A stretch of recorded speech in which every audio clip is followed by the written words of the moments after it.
My name is Heather Shank. I'm the city planner with the planning division for the city of Concord. Thank you all for being here. I'm giving a presentation that I've given a few times before, and a lot of you, I think, were at some of those presentations. So I'm going to try to keep it pretty succinct and go through it pretty quickly. You can also find this presentation on the project website, which is ConcordNEXT.info. So the main purpose of our meeting tonight is our code consultant, Lee Einsweiler, is here from Austin, Texas with Code Studio, and he's the primary consultant on this project. So I'm just going to go through briefly why are we doing this and what is this project. So this is the zoning code update for our zoning ordinance, basically. We envisioned it being a two-phase process. The first phase was designed to look at downtown and the close-in neighborhoods, and the second phase was designed to look at neighborhoods out in the more suburban areas, the mall area, Loudon Road, Fisherville Road, some areas where we don't have a good direction from our master plan about future development and what kind of vision the community might want for those areas. So that's out in phase 2, and we'll get started on that sometime late in the fall or next spring. Right now we're in phase 1, and what phase 1 is designed to do is basically make our current zoning code better reflect the development in the neighborhood development that we have now in our communities. It's also basically transition from a conventional code, which is a very text-heavy document, to a character-based code, which utilizes graphics and tables and other visual effects to better communicate or more easily communicate what the requirements are to the developers, community members, designers, and those types of people. What are some of our other goals here is to through the process of having our zoning code better reflect what the existing development in the neighborhoods are, we hope that will better preserve existing neighborhoods, enhance existing neighborhoods, and encourage a compatible development, and encourage new development in the neighborhoods that we already have. So I'm going to move on quickly here from this. Does anyone have any questions about what I just said? Did you have a? Oh, don't point. Next. No. Okay. So what have we done so far? Our consultant, Code Studio, came up in February where we did our kickoff for this project. They did a bunch of, during that visit in February, they toured the community for several days. They had a series of stakeholder interviews with various different groups, property, landowners, developers, real estate agents, surveyors, architects, engineers. We invited a whole group of people in to talk with them, to give their perspectives on development in Concord and what might need to be fixed, what changes they'd like to see. And we had our kickoff meeting at that time. After that, they created a zoning assessment, which kind of summarized that first visit and their understanding of the issues in Concord, restating basically the vision and the goal for the process, and made a number of recommendations and identified a number of challenges that they noted that we have in the community, which we may speak about more. Then they created the character analysis, which is what I've been presenting and bringing to different groups for the last few months. The character analysis kind of took it one step further. It's basically an evaluation of different areas of zoning districts, to identify nonconformities, to identify areas where we could better reflect the development that's on the ground. I'm going to hand it over to Lee momentarily, and he can explain that document a little more. And I have shared it with a bunch of you in this room already in various other meetings. This document, both of these documents, are available at the website, the project website, ConcordNEXT.info. So with that, I think I'm going to pass it over to Lee. This is just a recounting of the events and the dates and the steps that we've engaged in so far. With this visit, Lee, we went over the maps. I have a series of maps on the back table back there that we worked on today, and Lee's going to go over those a little bit. We basically spent the day sort of playing with GIS layers and looking at some of the recommendations that were made and making different recommendations and trying to figure out how best to have the code reflect the neighborhoods, reduce nonconformities, and also still just make sense with the character of the neighborhoods. I also want to point out we do have a sign-in sheet. If you want to sign in before you go, leave your email if you're not already on the email list, and then we'll send you updates for future phases of the project. With that, I think I'm going to. Would you like me to bring the PDF up? Yes.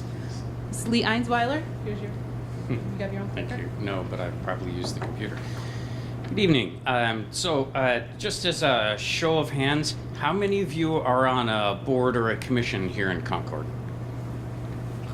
Okay, great. And the rest of you, do you consider yourself professionals involved with zoning? Okay. What about just plain old people who live here and are kind of curious about the project? Awesome. A little of everything tonight. So,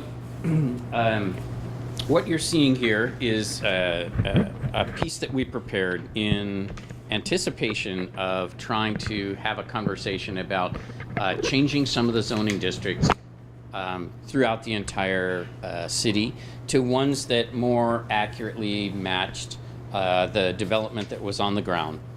And that conversation, it starts out with this idea that there are portions of the community that we're going to deal with next year in the second half of the project. So the darker areas here, the mall area, the Loudon Road corridor, south of downtown, the opportunity piece here, the urban transition on the north edge of downtown, the east side of the river up near Pennacook, and the corridor leading into Pennacook are all sort of set aside for the moment to be handled with more detailed planning. These areas have been identified as not having a strong enough vision to be able to just look at the development on the ground and say, here's what we want to do in the future. Whereas the remainder of the portions of the community have a fair amount of development on the ground in a character that most everybody agrees is appropriate to Concord, and therefore can be part of this new zoning discussion. So one of the key things that we did was we walked through sort of district by district and tried to map out in selected areas what happens when you apply the existing regulations to these areas. And RM is probably one of your most complex districts because it exists both inside and outside of the sewer boundary, and it also allows for clusters and PDs. So it has a lot of flavors to it. I'm not going to pick it as my prime example to talk about, but let's take perhaps this example. So this is our existing RN district. You can see in the map here where those districts lie today. There's a little bit of them in each of the most dense little village areas of the entire city. And when we picked out this piece right here in that little square, we had a look at how many lots actually matched the required standard that applies in the current zoning for that area. And only the white ones actually only the white ones actually match the existing zoning, which requires a 10,000 square foot lot. So anything that's white on here is both zoned RN and has a legally conforming lot area. We went one step further and we asked ourselves, what kind of frontage do those lots have? And does the lot width, which is a big piece of character if you think of how many houses fit on a block, for example, that's related to the lot width. So how many of the lots actually fell within the lot width required by the zone? And all of the colored ones don't match the lot width required for the zone. In other words, they would be considered substandard lots today. They don't have adequate width. Now, is there anything evil about this? Is this, a terrible crisis that we just have to fix immediately? No. Zoning has a way to treat these kinds of places, but we have an opportunity here to set zoning that perhaps more accurately reflects that existing pattern. Now, as we discovered today, and as you can see on some of the maps in the back, if you want to go poking around at the end of the meeting, There are some patterns that are quite strong in the community, and therefore we can get a single color with a range of lot sizes. We can kind of generate a nice uniform pattern with a couple of lots that maybe don't fit because they're on a curve or they're, you know, a little triangular shape or something. So we can get a very strong pattern in some areas of town, but in many areas of town, they were built out before the zoning was put in place. The platting was done at whatever felt like an appropriate standard at the time. Many of those lots have been split. You'll often find, this is probably a good example, you can see this lighter lot and then the little darker one here, right? So a lot this size was split into 2 lots. At some point in time, this would no longer be allowed at present because both lots don't meet the standard after they've been split. So you can't do that again, but there's 2 houses on them now, and you can continue to have 2 houses on into the future on those 2 lots. So part of our initial analysis is just looking at those challenges and trying to make a recommendation for what might resolve them. Now, one of the things that we discovered today in borrowing the recommendations from our assessment, when we look community-wide, there are a couple areas of challenges. What works in sort of northwest of the downtown may not work southwest of the downtown. The same numbers don't generate the same consistency of patterns. So it could well be that we find ourselves either expanding a district to allow for more different options in it, in which case we can clearly generate the same pattern. We could have one zoning district and then everything would fit, right? But mostly zoning is trying to set height and bulk, and also then later we can talk about use standards for, you know, what's allowed in a given place. And if we're really trying to get closer to the historic, meaning traditional or existing pattern of height and bulk, then we probably need about 4 or 5 districts based on some of this work. So we've got some recommendations, and we've been playing around with the map a little bit, and you can see those. In addition to looking at the specific districts, there are some other examples in the community of things that might need to be split up, and RH, the residential high density zone, is another example, because at present it accommodates both your apartment complexes that get built on larger parcels of land and also manufactured housing. Both, I guess, are considered high density. If you count the number of units per acre, etc., they can be both considered high density, but many people would, many communities would regulate those separately, one from the other. Set of rules for manufactured housing, specific zoning district for it. If you wanted to do manufactured housing, we would know that was coming instead of apartments. If we wanted to say it was apartments, we'd put this district on it. So that's another potential example of a refinement. We did look a bit at some of the commercial districts. I think one of the most interesting for us was the urban transitional district. And these are some examples of buildings in one portion of the urban transitional district, and the majority of those are used for commercial purposes. That's what the urban transitional district is. So this is a fascinating district in which we've totally replaced the list of uses, but we've maintained the same urban form of the house that was originally there. So it's a reuse, adaptive reuse strategy, and seems to be functioning well, and probably needs to be supported on into the future. So that urban transition district is a very good one.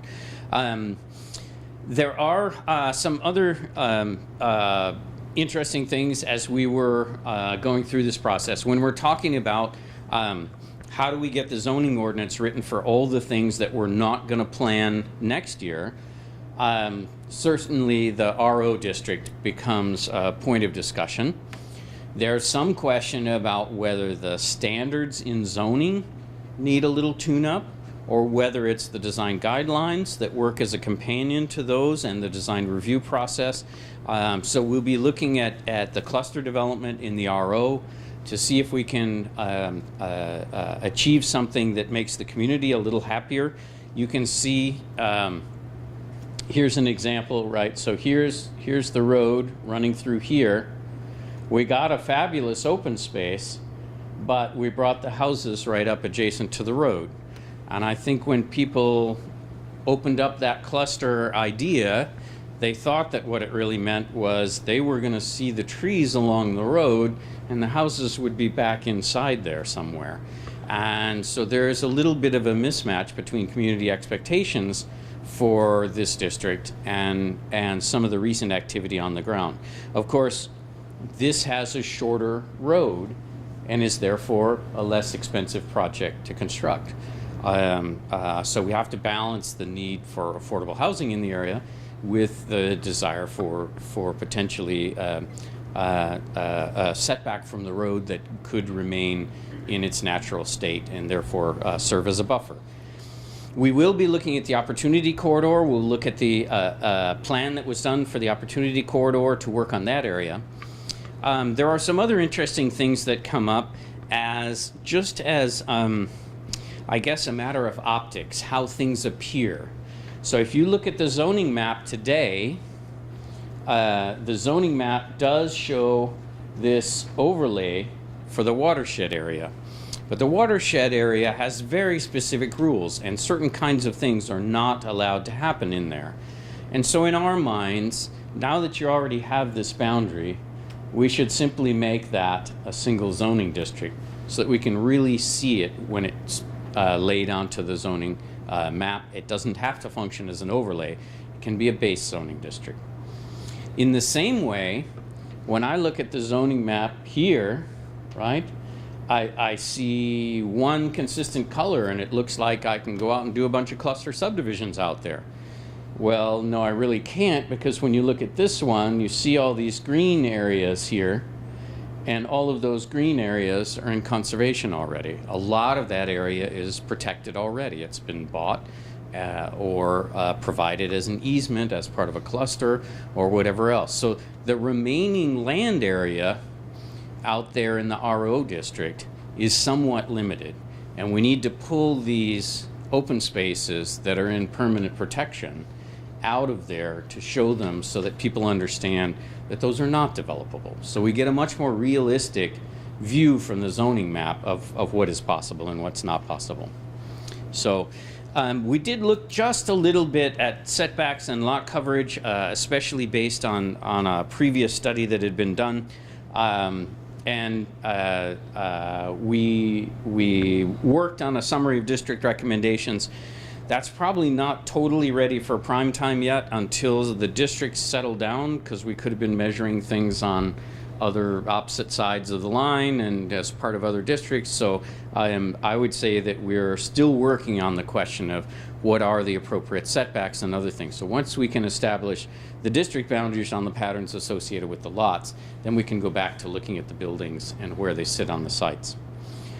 So one of the things that we did just to try to clarify what we were talking about was to put together kind of the entire set of recommended districts from open space all the way up through the most intense multifamily residential without the commercial districts. There are other commercial and mixed use districts, but just the residential palette is shown here.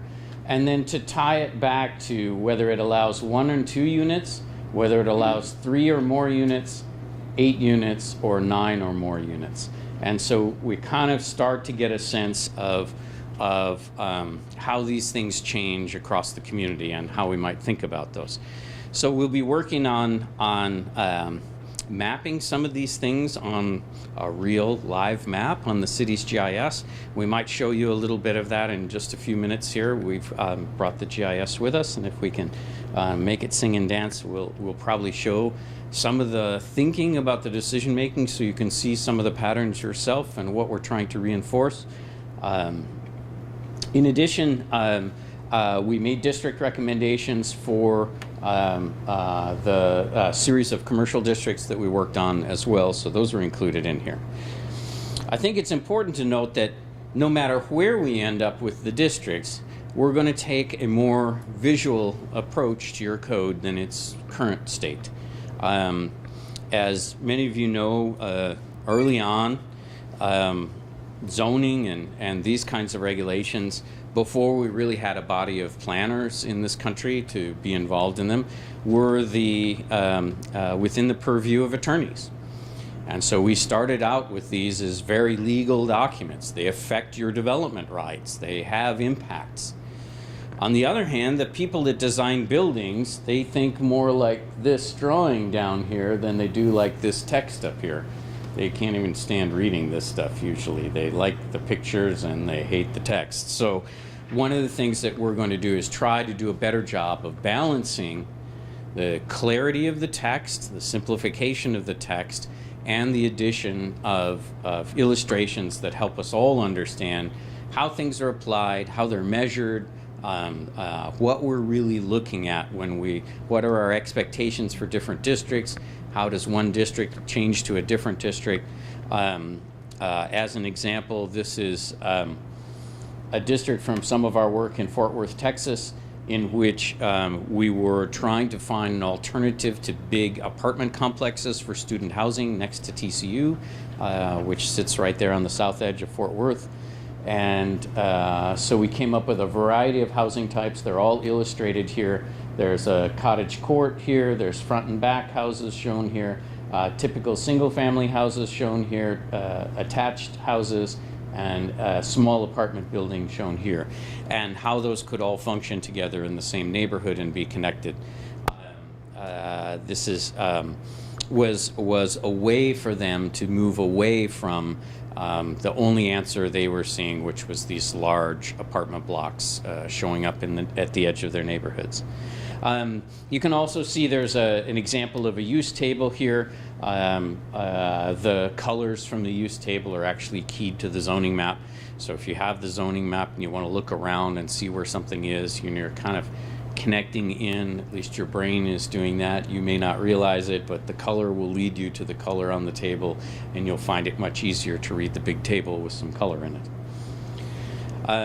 Some simple other kinds of things, the use of graphics and measurement on the pages, the illustration of and the use of tables in order to simplify the regulations. In many cases, we can bring the majority of the district standards down to a single page layout in 2 columns like that. Where we can't make it quite into 2 columns, we've been settling for 4, so we can always do it within a 2-page layout. So we'll be working on the districts in that way. Makes the district standards much easier to compare. It serves sort of as a shortcut to how to think about how the rules of the ordinance work. We also, in this piece, in case somebody's really interested in the organization of the material, we looked back over your existing regulations, we looked at the new recommendations that we had made, and we pulled together a set of articles that follow the pattern in your existing ordinance a little bit, and recommended where each of these pieces of information goes. So you'll see the residential districts, mixed-use districts, the special districts, some overlays, the use regulations, the development standards like parking, landscaping, signs, and lighting, and then the administration of the ordinance, and finally the definitions. So a fairly simple organization of the material that should become fairly intuitive for both staff and the public as they get engaged in looking at projects that come forward. So are there any questions about the assessment piece? You can all read all the little numbers if you're intrigued by the little numbers. Those are there and available. But there are any general questions about the assessment? If not, I'm going to call Sam up for a minute here, and Sam's going to put the GIS on for a minute, and we're going to walk you through a little bit of the conversation that we've been having today so that you can understand that a little bit better. So come on down, Sam. I'm going to hang on to the microphone, but I'm going to put you to work. What Sam has got is, all of the parcels in the city. He's selected out from those the residential parcels that are not RO, and so there are about 9,000 of those parcels that are here here in this particular data set. And we were looking at these to try to provide some patterns for development. That's a good spot. So what you can see here is this dark olivey green. These are sites that are at least 1 acre, well, at least 40,000 square feet in size. An acre is actually 43,560, so it's not, it's a little under an acre. The brownish color here is ones that are closer to half an acre, that there are at least 20,000 square feet. And does that include down to 12? Yeah, they're currently 10. 12 to 10. So in order to try to strengthen some of the patterns over here and eliminate some of the odd things that popped in, we actually took the brown down to 10. We don't expect that district necessarily to be used east of, help me out with some road names. This one. Bow. So you can see the strongest areas with that lotting pattern are west of Bow, west of South, really, as you go to the north as well. Then we began trying to work on some of these terribly speckled pieces that are in the middle here. And the fact of the matter is, one of the beauties of Concord is that you do have lots and lots of neighborhoods with at least 3 major lot sizes in them. And some of that comes from those strange little platted pieces, you know, snipped off the corner of something that somebody's put an additional house on. It might be the original large farmhouse or something like that on an original larger lot. It's mostly that this portion of the community was built well before zoning was in place in many cases. And so the platting patterns came before we had a whole load of rules about how those patterns would go. So when you look at the newer areas, you see that the platting is quite consistent, right? Almost all, there's one large lot hiding in there, but almost all fitting right neatly into the zoning category. So this is work we're hoping to be able to at least come up with some rough ideas for the community to start looking at by the end of tomorrow. When we share those, we'll share not only what the zoning district size is, but if there are any remaining lots that don't fit the zoning district size, so like these little red guys here don't fit into this brown category. But since there's only 2 lots, we're unlikely to zone them with the zoning district that accurately reflects those lots. We're hoping to hold to kind of keeping entire block faces intact as we think about this zoning and being able to put at least one side of a block into this category for the category to really be functional. So we're trying to figure out how some of those patterns might work.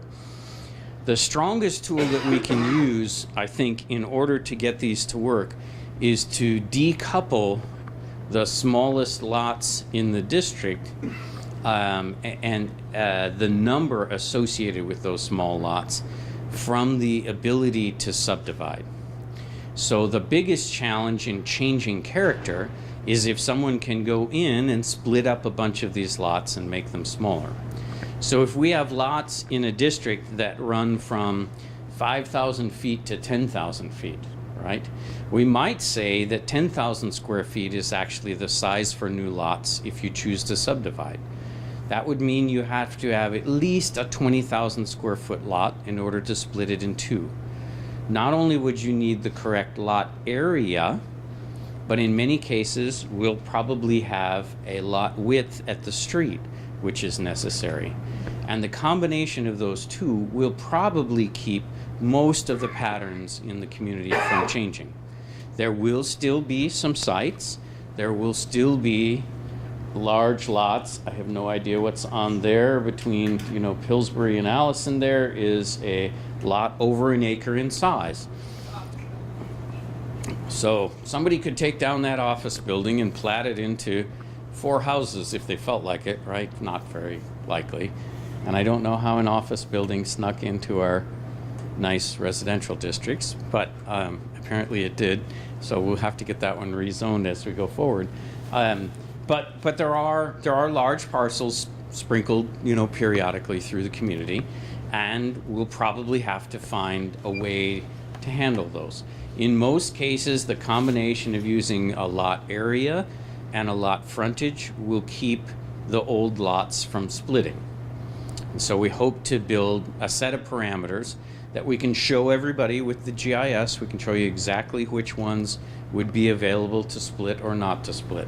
And so we're working towards some of that mapping, so that when we actually get to talking about the rules, we're talking about very specific places in which those rules would apply. But fundamentally, it seems that RD zones, which are the kind of in-town, downtown zone, and the next step being RN zones, there's a third step being this tan piece here, and if there is a final zone, it would be the green piece. Although we've been talking about the potential for merging the tan one and the green one together. So at least that set of districts is in motion and in conversation for us. Anybody have any specific questions about sort of how we're working through this? Go ahead. I've got 2. Do you need me to give him the microphone? You don't have to. I should catch it here. Okay, great. That's a bad idea, really. I'd like to clarify where we are in the geography of the city. Is that the to the right there where the highway is that the Manchester Street Bridge? Where your Yes. is there? Yes. South End. Okay. And here's South Main. So we're in what we call the old South End. Yes. All right. When you're looking at that RD, you're looking at the top there at the That RD. would be McKee Square in the middle of the screen at the top where it's CN. That's the key. Yes. Okay. And so it goes down to the line. Yep. All right. My next question is, what are the checkerboard? What are Art, those? school, cemetery, and city facilities. The Brown Park. They're basically things that have been allowed in residential zoning, but which are not part of the pattern of housing. So we're taking them out of the pattern so the lot sizes don't skew what we look at when we use the GIS to look at those sizes. Okay, thank you. Other questions? We have been trying out some alternative values, and so one thing that we might want to show you.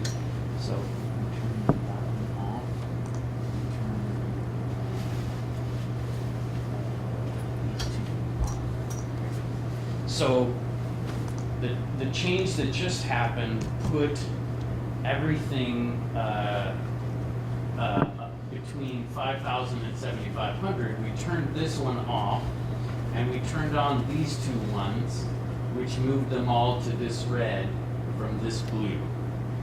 Again, just trying to look. We were looking at whether 6,000 square feet or 7,500 square feet. We're looking for some even breaks that generate stronger patterns. And in fact, unfortunately, that change weakens the pattern in RD and makes it look almost exactly like RN. Scroll up to the northern piece that we looked at with RD. So if you go instead north of downtown and you look especially in this area here, which is RD, and then to the west of it, which is RN, I'm going to have him switch that pair back again, and you'll see how much stronger the pattern is when all these are blue, right? So now it looks like there's whole solid block faces of blue here in RD, right? A little easier to see that. And then maybe there's a different pattern here that does not have this. So we're hoping to be able to zone at sort of one block face as the smallest level that we think should be in a consistent district. We don't want to be picking out one lot at a time to make sure each one has its own size. We want to put them in sets. So what we've been trying to do is find the sets that make the most consistent pattern. The next step of this will be then to look at lot widths in that pattern and see how that impacts our work. So we're working our way down through that. Does that make sense? Everybody sort of understand what we're hoping to do in trying to match up the character is we're starting with the lot area. By the way, in much of this area, in RD, lot area is 10,000 today. I think RD is 10,000 square feet to subdivide a lot, which is okay having a high standard for subdividing a lot if you don't want lots to subdivide.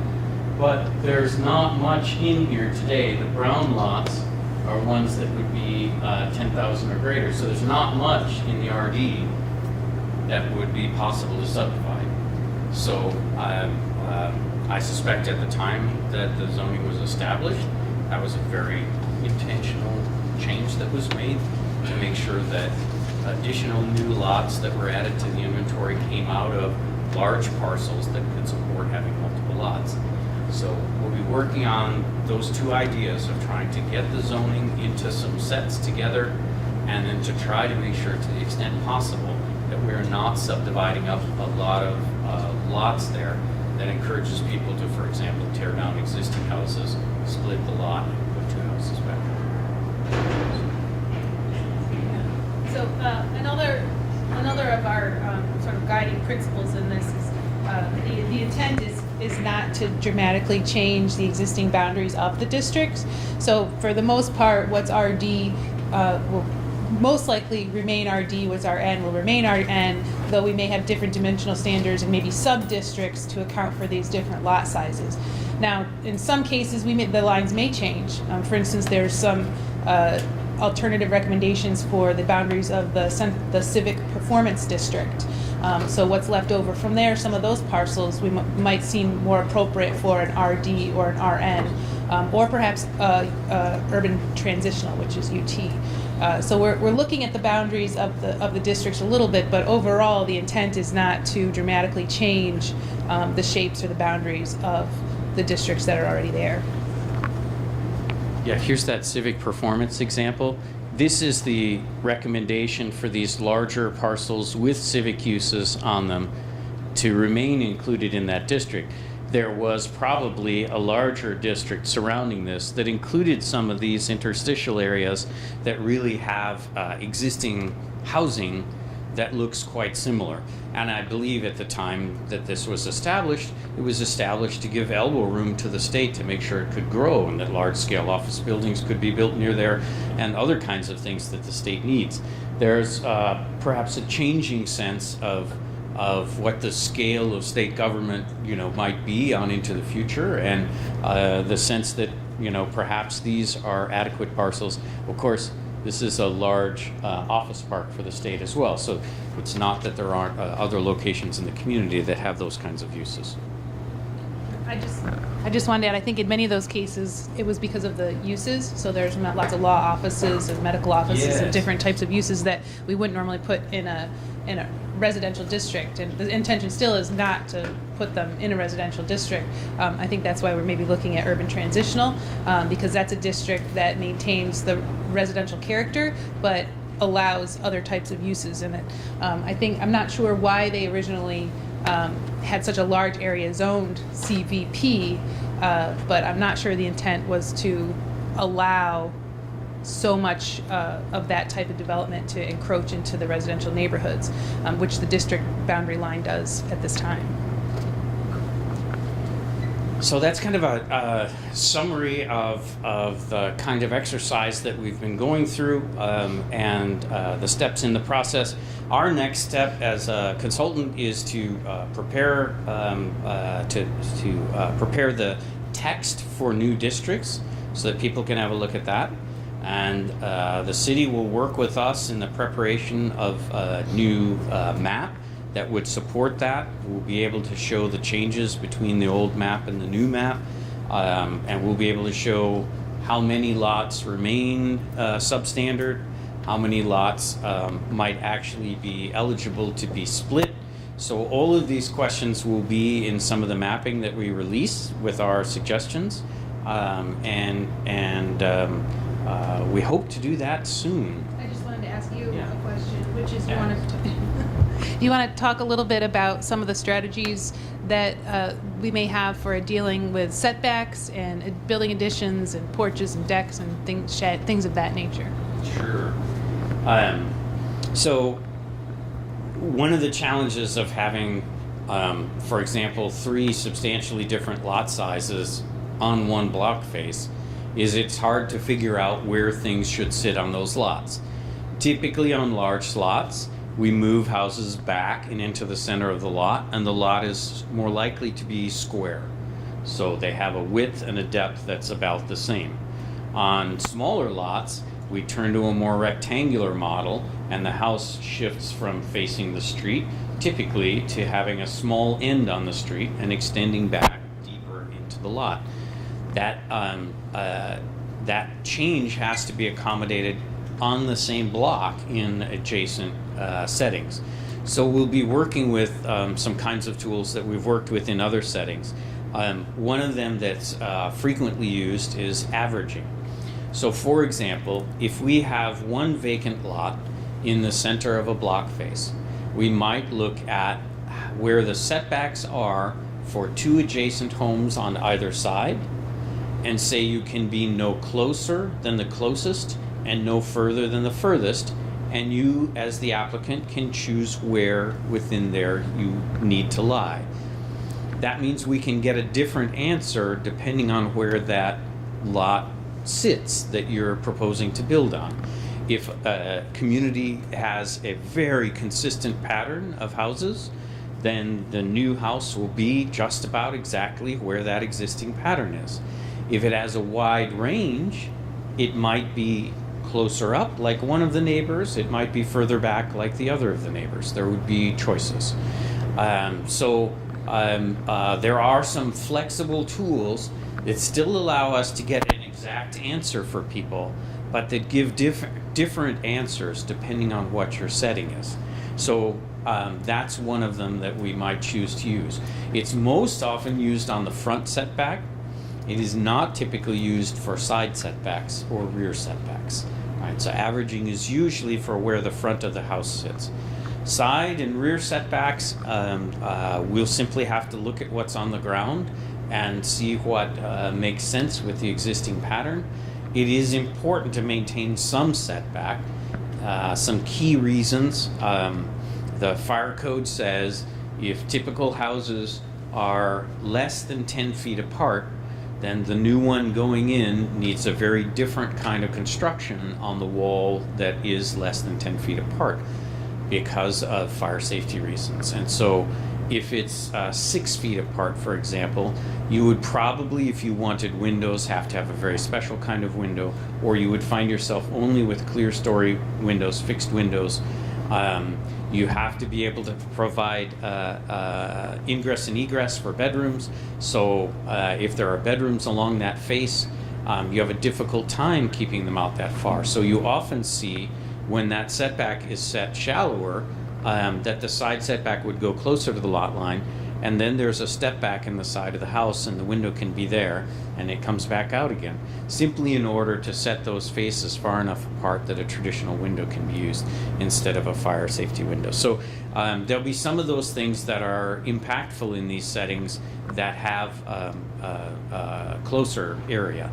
Where they're anywhere near 5 feet, we'll clearly set the setback at 5 feet on each side so that that natural 10-foot setback that matches where the fire code likes us to be will be in place. So, does that help? Yeah.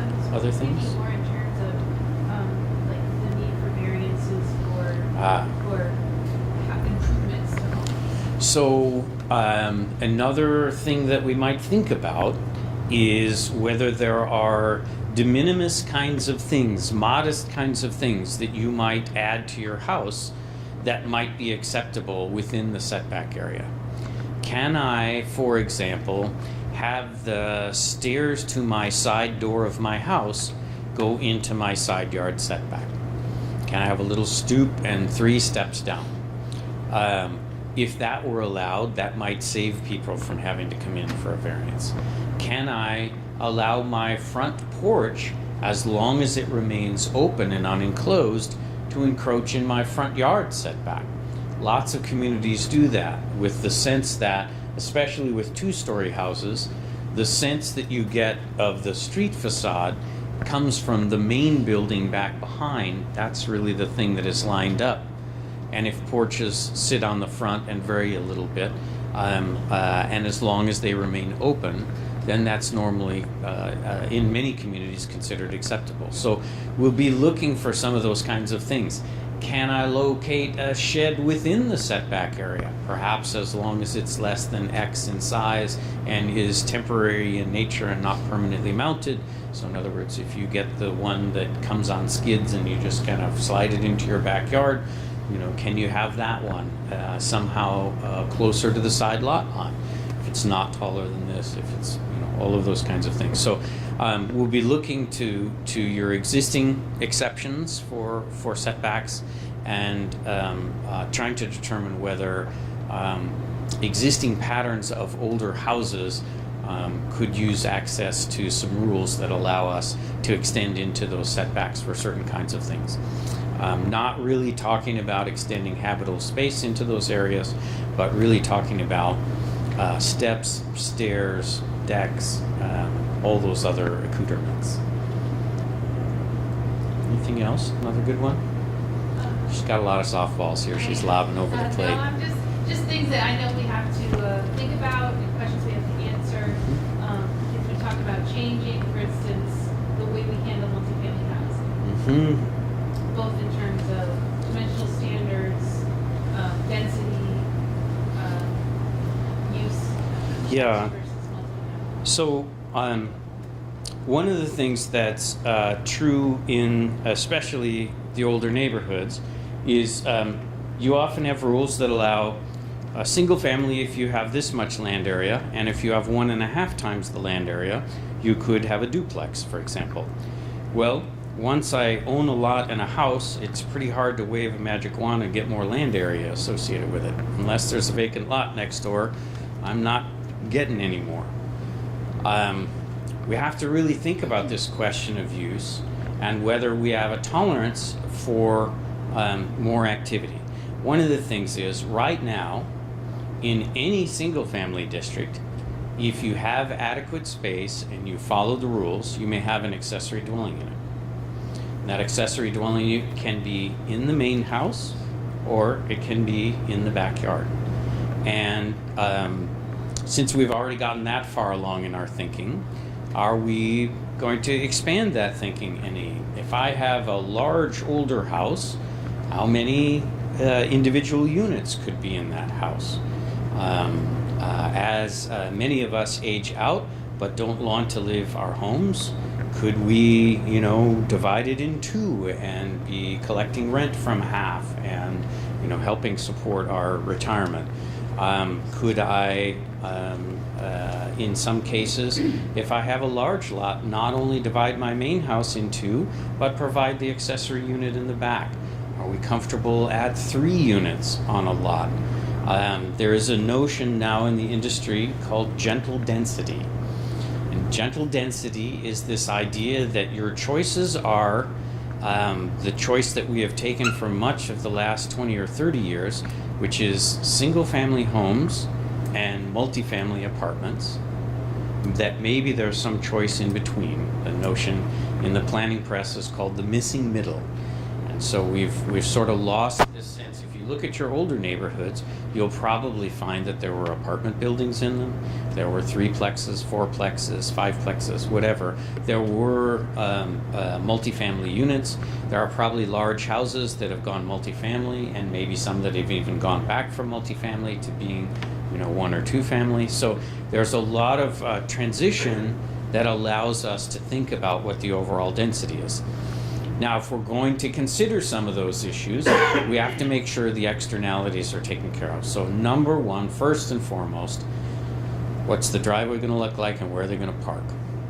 We don't want a huge commercial width driveway with 6 cars in it coming through the front yard. You know, we don't want to change the character of what's there today. So mostly today your driveways are single car width in the older neighborhoods. If they lead to the back of the house, that would be acceptable. You could lead to the back and add parking in the rear. But the notion that somehow we would be chopping up your front yard to provide parking spaces to allow you to break up your unit into more, I think is unacceptable in this community and should remain that way. So the rules have to be carefully crafted to ensure that if you are going to have additional units, that they provide parking and that they do so on site in a way that doesn't impact that street field, the public realm portion of the site. So that'll be an interesting conversation. That one comes immediately following some of these questions about the patterns of development. Once we know that this is a house, we could have houses with single families, houses with 2 or 3 families, houses with offices, as we do in urban transition, and a whole variety of things that fit on the spectrum. Because I think we, as a community, people typically prefer to see the pattern and the form remain, even if the use has to change. So better to leave the old house and have more units in it or an office in it than to lose the old house and get perhaps more contemporary architecture, a beefier building that somehow doesn't look like it fits, something that looks commercial even though it's sitting within a residential neighborhood or abutting a residential neighborhood. So we'll be looking for ways to expand the possible options in certain parts of the city for the use of existing houses. So that's what the Urban Transition District is for. It's been in place here for a while, and it's probably a good tool to continue using. Other questions? Yes, go ahead. Are you aware that the city since the 70s has allowed conversion of single, in many of these, in the RD and RN, has allowed conversions of houses to 2, 3, 4, 5, and 6 units? And that occurred in the 70s and 80s and early 90s. But beginning in the mid-90s, some of these have converted back to either single or duplexes that were 3 and 4 units. It seems like that the 2, 3, and 4 unit conversions usually were successful. The 5 and 6 units seem to overwhelm the neighborhoods. Yeah. Because there wasn't enough parking. Good point. And even just there wasn't even places to put the garbage cans. Yes. So, I mean, a very good point. So we have to investigate some of those things. If we can't site plan it out and actively get, 6 parking spaces at 325 square feet per parking space, including its aisle space, is about, 2,000 square feet of the lot taken up by parking. If there's not a yard area to the rear that big, we shouldn't even be considering this, much less looking at the design of whether we can actually get there and whether it requires us to, take out all the tree cover and all kinds of other questions. So yeah, I think we have to be careful with this idea. I hope we don't come forward suggesting it in what you feel is a sort of willy-nilly fashion. I think we're going to look very carefully at what actually fits on the sites before we finalize that conversation. One major observation is, with it, like you said, it really said it in the RN and RG districts and around the older neighborhoods and around Yes. the urban core. Yes. That developed prior to zoning, because we've had zoning since 1923. All right, that there are very few lots that are large enough to be subdivided. And every time the zoning has come up for review, people did not want to see those lots further subdivided. And there are a few examples. It'd be interesting to see how many of them would be. And in fact, with the way New Hampshire is, the size of the lot is irrelevant. the frontage irrelevant, because they're all grandfathered in, they're perfectly legal. They're not illegal or anything like that. The real problem over the years has been, setbacks and lot coverages. Because a lot of these lots are very tight to begin with. And when you talk about conversions, a lot of them do not have the ability to provide parking. And over the years, even with that, they've been approved. So we probably have to look a little more carefully at it and put standards in place, not just leave process. They're just written out for the zoning board. Doesn't give a crap what standards you have, the zoning board. Well, every time you refresh your ordinance the way we're going to, you have a new bite at that apple. So we'll do a little training, and we will set new standards. You have new staff. There's some possibility that things could go better this time. Yeah, you have to realize that it's really on a case by case by the zoning board. Yes. That they can, any standard you write in there can be overturned by the zoning board. Subject to rules about the reasons, and so we may need to work on those criteria a little as well to make sure that they clearly match state law and recent case law, and narrow the door as far as we can to those kinds of things. Having set new rules, there's nothing more frustrating than watching them immediately be broken. So we'll be trying hard to both set ones that seem to make sense for the lots in the neighborhoods, and also it's been a struggle for people in these small lots to do additions or do conversions and still try to keep within the building setbacks, the lot coverage requirements, trying to provide parking. And if you can't provide parking, it's hard to rent. Find anybody to rent. smallest one. Sorry, I'll shut up. That's okay. I was going to show you something. When you go in and you look at the unit makeup in some of these areas, there's a remarkable mix of single family, duplexes, 3, 4, 5, or 6 units in these neighborhoods. Yes, and they should remain mixed because of the lot sizes. So see all these little blue lots in here? Yes. Those ones are smaller than 2,500 square feet. It's no wonder you have issues, right? Anybody who owns one of those has, no room to swing a cat, as they used to say, much less, put up a shed, add a parking space, etc. And those lots, if you look at the patterns of them, they were typically cut out of a standard size lot. It wasn't as though we platted whole areas with them. Somebody just at some point in time, whether it was for the kids or, something else, because I was running out of money in the business, I just, chopped a piece off of my house and sold it off to Bob, and Bob built a house. So each of those is still buildable, but we have to be careful not to let this particular tail wag the dog. In other words, trying to fix things for those smallest lots should not set the pattern for everybody else. So yes, we'll be kind of looking at those fairly carefully. Yes, sir.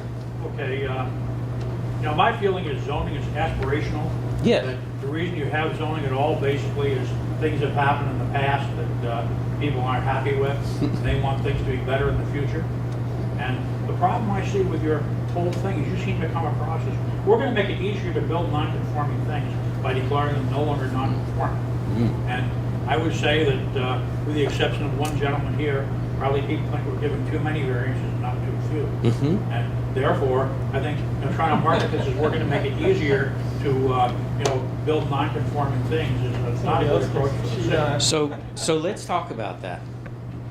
Let's just face that straight on. These are the patterns that you have out there today that we're talking about. Yes, 2,500 square foot lots are too small. You're not a community that is set up, and nor are they platted in patterns that make sense to have 2,500 square foot lots. We do have client communities that build single family houses on 2,500 square foot lots. You aren't going to be one of those. So we're not setting, so the district that we're talking about here, this blue district, includes 2,500 to 5,000 and 5,000 to 7,500 square foot lots. So the district standard is going to be up here on the bigger end of things. The district standard is going to be set for these guys, right? That's really where the district standard will be. It will include smaller lots, and it may include some consideration for how those smaller lots continue to thrive, because we don't want them to just be eyesores within the neighborhood. But it was not going to endorse 2,500 square foot lots everywhere that we have 5,000 square foot lots, for example.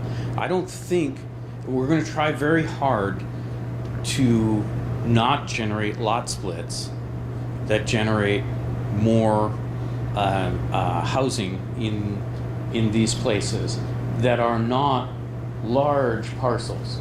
So I don't know what this is right here. For all I know, this is a church. But there's an example, that brown parcel right there, of something that clearly could be split to make two of those blue lots, right? And they would both be conforming, but not two of the little blue lots. But, I mean, one kind of split you seem to have entirely ignored with something that happens all the time in the neighborhood I live in. Okay. Is you split a place by taking what used to be a two-family home and you rent it out to 6 law students. So now essentially you split each of those units into 3 because 3 individuals are living in it, even though it's nominally still 1 unit. And the difference being that 3 law students are likely to own more cars Yes. than 1 family. Like Yes. each of them has at least 1 car, some of them have 2, which compared to the family that used to live there only had 1 car for the bunch of them. So you're already getting, a split that essentially is not under your control because people are doing that. And Well, there must be still a few Catholics and maybe a few Mormons and a few others in town with large families. but So those generate just as many cars as those students do. And we seem to have a different level of tolerance. There is one thing to say, we're going to enforce the nuisance challenges associated with having 6 students there. We can enforce the loud parties they can have. We can enforce whether they're taking their trash cans in. We can enforce where they're parking on the lot. We can enforce a lot of those rules. And after that, do we have the tolerance to have the students here? They're part of the fabric of the community. So if the nuisance laws aren't enough, the zoning laws are never going to stop. Never going to stop them. They just aren't. But I mean, as an example, we seem to have an attitude in the city that once you have a non-conforming lot, it's already non-conforming, you can't make it any worse, so give them all the variances they want to make it more non-conforming yet. Whereas my feeling is you have a non-conforming lot, you buy it, you're stuck with it. You don't build a deck, you don't build a whatever. If you want more stuff, you buy a bigger lot in a different place. And I think a lot of people would agree with it. Okay, so we'll have to walk that line carefully. So some of those improvements will be possible in some neighborhoods on some sites. On that 2,500 square foot lot, maybe those improvements aren't possible. You're not wrong in bringing that up. There are sizes of lots in which, and settings in which the house is taking up the majority of the lot. And so maybe you don't have room for those other elements. And we shouldn't be forsaking parking for a deck, for example, or allowing parking in the front yards. That's not an acceptable solution either. So we'll be working through some of those, and we'll have to, when you then look at the end result of that and look at some of the affected lots, you'll have to let us know whether you think we've caused more problems than the existing system. There's always the fallback of retaining the existing numbers. Other questions? Glad to look at anything in particular if you want. We've got the GIS live here. If you wanted to come up and poke around in one of the neighborhoods, you're welcome to. Sam will zoom right in on anything you might like to look at. And we're grateful you've come out to see us this evening. And we're looking forward to sharing some of this information in more digestible fashion, like maps and tables in the next round. So thanks very much for your time.